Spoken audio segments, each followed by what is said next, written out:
Ici Marie-Louis Leroux, et sur ma chaîne, je vous parle de personnalités célèbres. Cela peut être des stars contemporaines ou des figures célèbres du passé. Abonnez-vous si ce sujet vous intéresse. Et maintenant, passons à la célébrité du jour. Bonjour à tous. Dans cette vidéo, je vais vous parler de Ségolène Royal, une figure emblématique de la politique française. Nous allons explorer son parcours, ses réalisations et son impact sur la scène politique. Je vous raconterai également quelques anecdotes marquantes de sa carrière, ainsi que ses positions sur des sujets clés. Restez avec moi pour découvrir comment Ségolène Royal a su façonner le débat public en France et quelles sont ses ambitions pour l'avenir. C'est parti! Marie-Ségolène Royal est née le 22 septembre 1953 à Dakar, au Sénégal.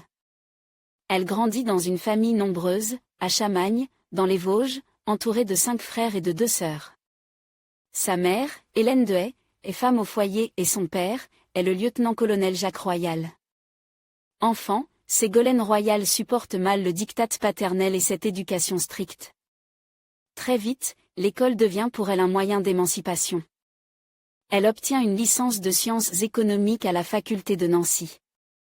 En 1978, elle sort diplômée de l'Institut d'études politiques, IEP, de Paris. La même année, elle adhérait au Parti socialiste.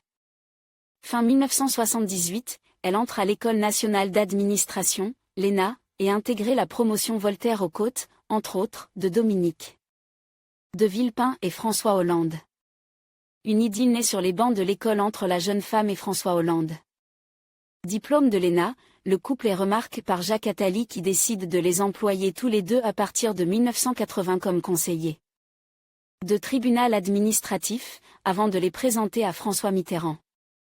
De 1981 à 1988, ce dernier nomme alors Ségolène Royal conseillère technique au secrétariat général de la présidence de la République, où elle est chargée de la jeunesse et des sports puis des affaires sociales.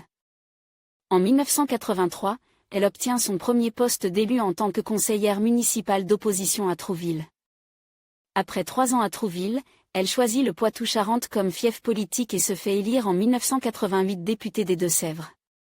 Elle ne cessera d'être réélue par la suite. En 1992, elle obtient le poste de ministre de l'Environnement dans le gouvernement bérégovois.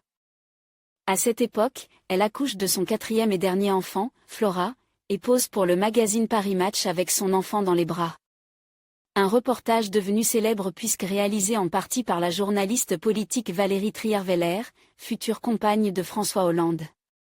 De 1997 à 2000, elle est choisie par Lionel Jospin comme ministre déléguée à la famille et à l'enfance. Puis, de 2000 à 2002, elle est nommée ministre déléguée à la famille, à l'enfance et aux personnes handicapées. Ces 5 années au gouvernement sont l'occasion pour elle de défendre des dossiers auxquels elle est particulièrement sensible, violence à l'école, congé paternité, pilule du lendemain.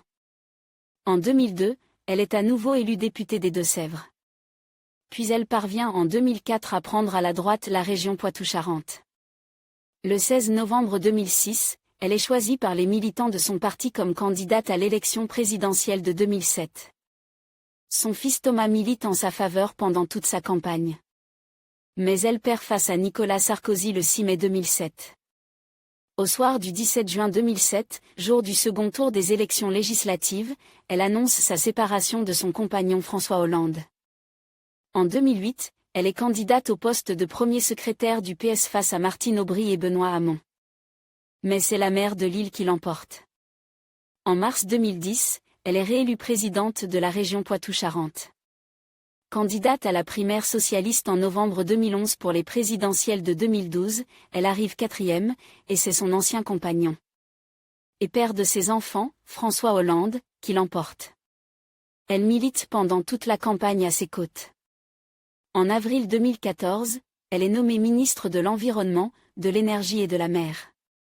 En septembre 2017, Emmanuel Macron la nomme ambassadrice chargée de la négociation internationale pour les pôles arctiques et antarctiques. Ségolène Royal indique dans la presse le 29 juin 2023 qu'elle sera chroniqueuse dans l'émission Touche pas à mon poste. Seulement une fois par semaine, à la rentrée. Elle décryptera un fait politique pour éclairer les téléspectateurs. Cote vie privée, Ségolène Royal a 4 enfants naissent de son union avec François Hollande, 1978 à 2007. Thomas né en 1984, Clémence en 1985, Julien en 1987 et Flora en 1992. En conclusion, Ségolène Royal incarne une figure emblématique de la politique française, marquée par son engagement en faveur de l'environnement et des droits des femmes. Son parcours, jalonne de défis et de succès, témoigne de sa détermination à faire entendre sa voix dans un paysage politique en constante évolution. Que ce soit en tant que ministre, candidate à la présidence ou ambassadrice, elle continue d'inspirer de nombreuses personnes.